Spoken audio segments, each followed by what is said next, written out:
Hello guys, in today's video I'm gonna show you how to fix Valorant error code 83 easy and quick. If you want to fix it, first type here run, click on it, and here type services.msc.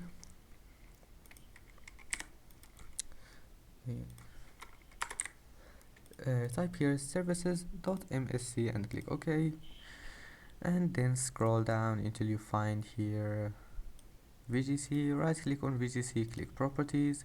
You will find it like that, manual, make it automatic and click start.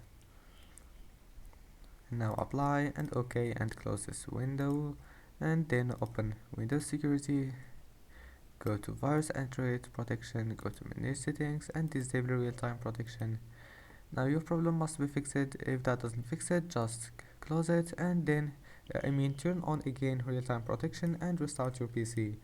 That's it. Don't forget to like and see you in the next video.